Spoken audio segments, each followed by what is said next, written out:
What's going on, everybody? You can call me Heroes 3 Guy, and this video is my final thoughts and overview for my playthrough of the map Kill the Gods Helmet. So this was an extremely long playthrough. There's 27 parts in total. All the parts were over an hour, a lot of them hour and a half or longer, one of which was over 2 hours long. I easily spent over 30 hours playing this beginning to end. And for those of you that tuned in and watched it all, or even just most of it, I'm absolutely honored that you're watching me play this game. I love this game, and it's just awesome that there's still a thriving community online that's in this game. And I mean, just look at the fact that this map exists. It has such a fan base that someone spent hours upon hours creating this giant map with an underground. I mean, I've created a giant map with an underground, and it's so much time and effort, attention to detail, trial and error, test running. So hats off to whoever made this. You did a phenomenal job. I would highly recommend your map, and it was awesome playing. So I was able to get it done. I went into it saying, I don't use any sort of load game autosave. I don't redo turns. I don't redo battles. I, of course, will redo the quick combat and see, but only once to see if I can do a better job, which more times than not I do. I made a lot of mistakes, but I was able to bounce back. That's what makes you a better player. And even though I've played this game for pushing 25 years, I've learned things through this playthrough. Putting my playthrough out there for others to view, I get a lot of feedback. I'm just pumped that people are commenting, giving support, critiquing my playthrough, sharing things with me. There's a number of things I've learned, which I'll get into a little bit. And the other kind of restriction, I guess, I played with was something I wasn't intending to do, but I didn't use the spell Berserk a single time in this playthrough. I used it all the time in my previous playthrough, Wealthy Islands, and so I went into this one thinking, like, you know what, I'm going to try to avoid it, and what kind of prompted me to do that was the fact that I had Dazar, a Beastmaster, and Beastmasters cannot learn fire magic, naturally just through leveling up. You can edit it on them, or use a witch's hut, or I think a scholar can give it to them. So once I kind of realized I wasn't getting fire magic, and I wanted Tazar to be my main guy, I was like, you know what, I'm going to try to avoid that, because I feel like I overused it, and it would have been really helpful in a map like this. I mean, this concept of a map is kind of similar to Wealthy Islands in that there's an absolute powerhouse of a computer AI enemy who's extremely powerful beginning to end, and you have to kind of avoid him, contend with the other players, and then eventually take over the very powerful enemies at the end. So Berserk really would have came in handy, but it was it was really cool to not use it and still get the job done. So I was really happy that I was able to pull that off as well. So yeah, I got a lot of comments, and I made a little list. I'm sure there's things I'm missing. A lot of people early on talked about how I could have done a better job putting my army together in the early stages of the game to maximize my movement speed on the map. And I think if your units have 11 speed or higher, all of them in your army, you won't have any sort of penalty on your movement. Correct me if I'm wrong, but I believe that's what it is. And there are some times where I definitely could have altered some troops, took out a weak, useless flow stack, and really maximized my movement early on. And that's something in future playthroughs I'm going to be mindful to do a better job of. So thank you guys for that. Another thing a lot of people mentioned was once I got Town Portal, which it wasn't even like I got a scroll of Town Portal. I actually learned the spell permanently when I got that Pandora's box, and I think I had to beat 700 Azuri Dragons, 7 stacks of 100, and it gave me the spell. Like, I learned it, and I should have gotten another hero who has Scholar, and I should have branched that out to other heroes. I could have done that. That would have helped with exploration's sake. It would have helped with moving troops around, getting troops to my main guy. I guess I just kept thinking, I got to consolidate everything on Sisyphus or Tazar here. In this type of a map, I didn't want to, spread my army too thin, and then Tazar is in a situation where he loses a lot of troops or just gets picked off, flat out picked off, and he wouldn't have had I put everything on him. So that was the strategy I chose to roll with on this map, because I'm trying to play it safe and because there were just so many powerful enemy heroes out there with great mobility. So I kind of overlooked that, and that's something I should have done, definitely could have done. That would have been helpful. So that's something I'll also be mindful of going forward. A lot of people mention barkeep hints. So you can go to the barkeep, go to a tavern, you tip the guy really well, and he gives you a little hint. I guess I didn't even read these, but I guess throughout the game there were nice little hints that were customized in there by the map maker that weren't just these generic, whispers, so to speak. So, hey, you got a little dartboard board there. Go play some darts. I think is that a dartboard? Doesn't that look like one? Maybe, no, you know what? It's probably a shield on the wall. Right? I don't know. It's either a shield or a dartboard, so I don't know.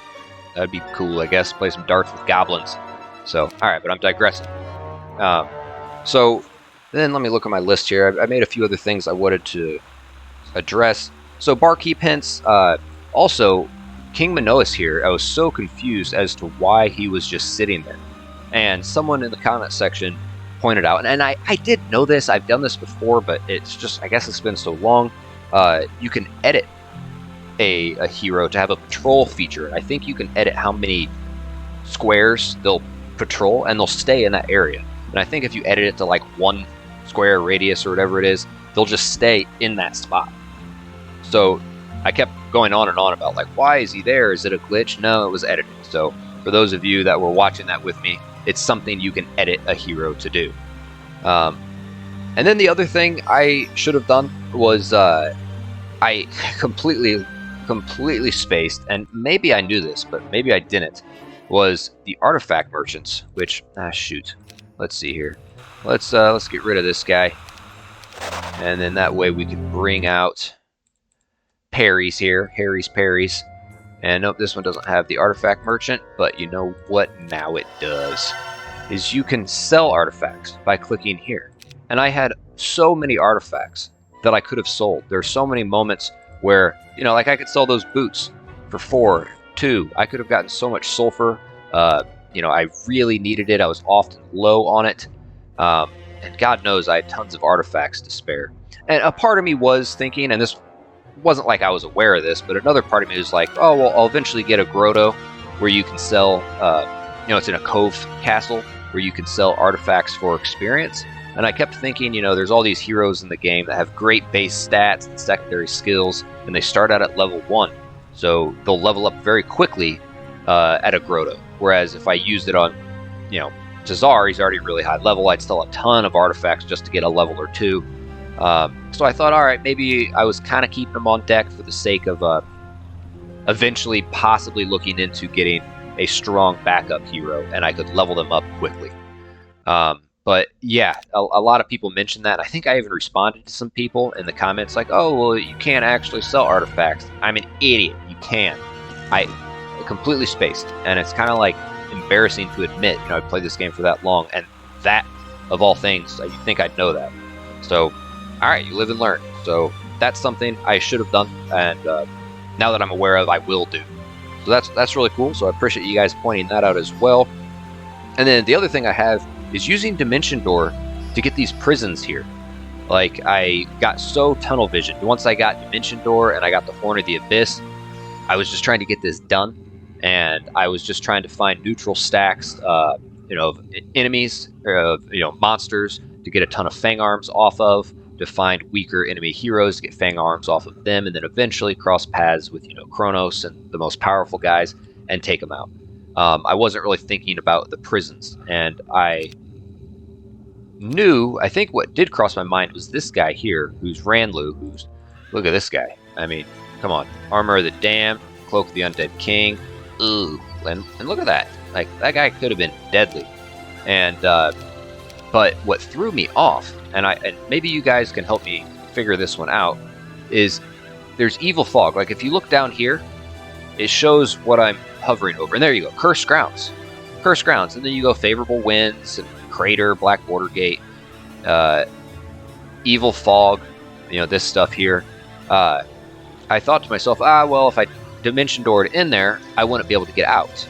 You know, I could go through the Black Border Gate. This requires teal to open it up.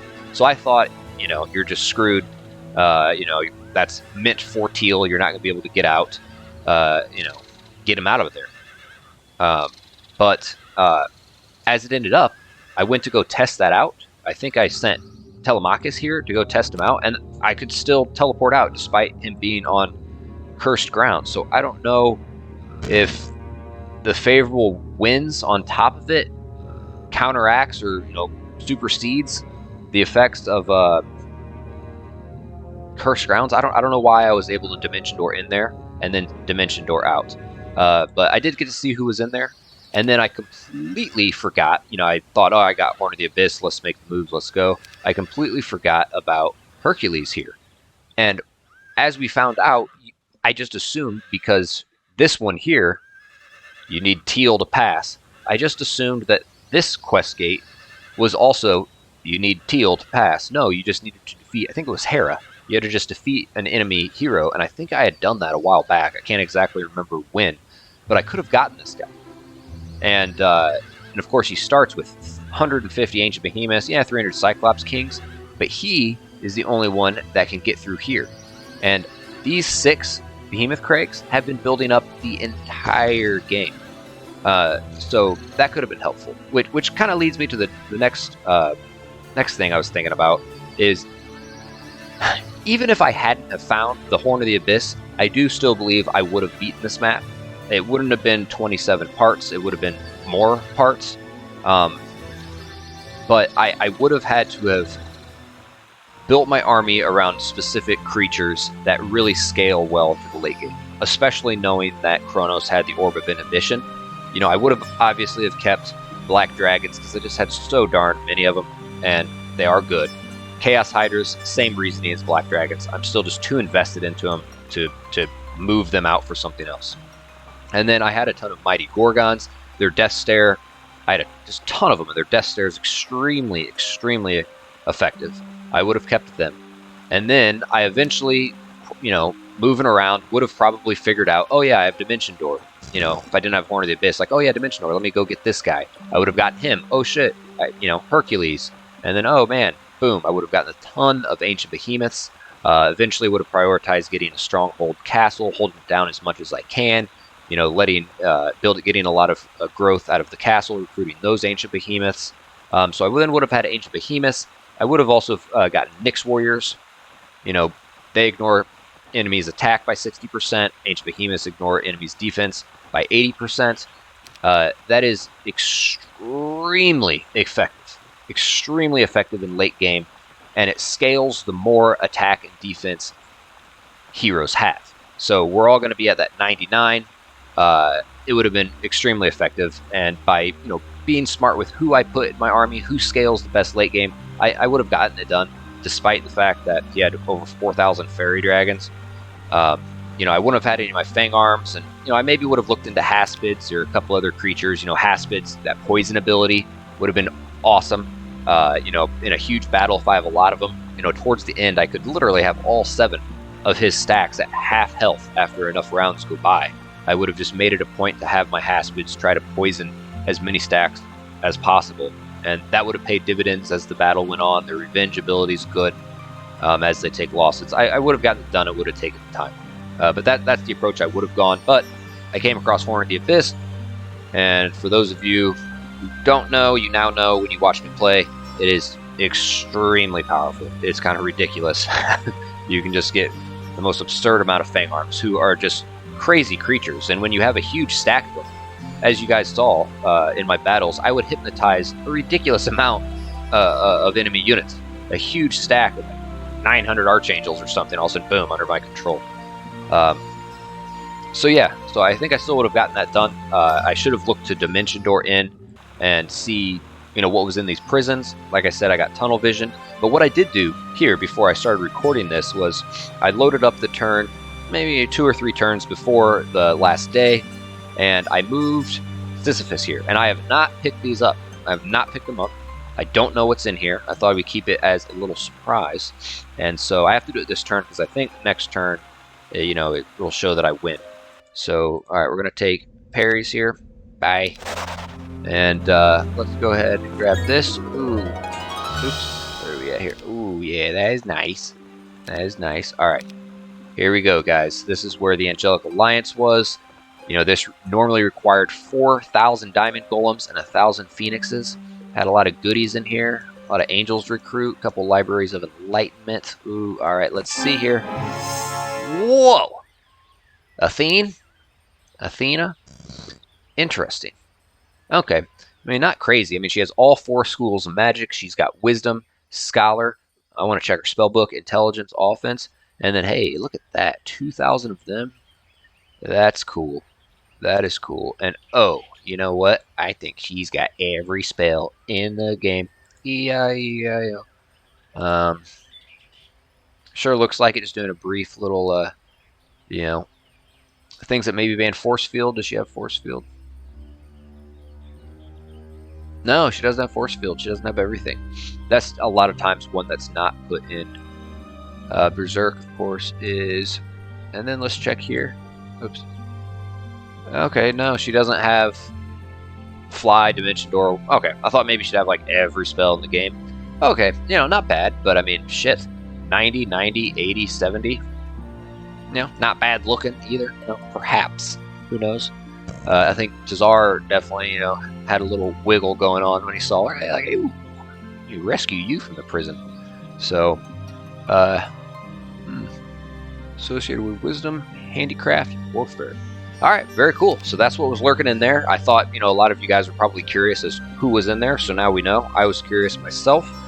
And then the other things is I could have done a little bit better job prioritizing Steers huts. You know, seeing what they want, following the kind of the hints, the patterns.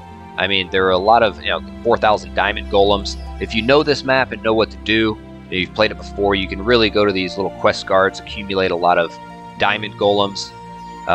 You know, you defeat gods and get, you know, troops and rewards and things like that. I could have delved more into that, and I guess the reason I didn't was because it seemed to me like it was a very particular way of approaching it, and the only way you could approach it as particular as you needed to would be to kind of know the lay of the lands, know this map, know the method to the madness of the Sears huts, and I just kind of was like, meh.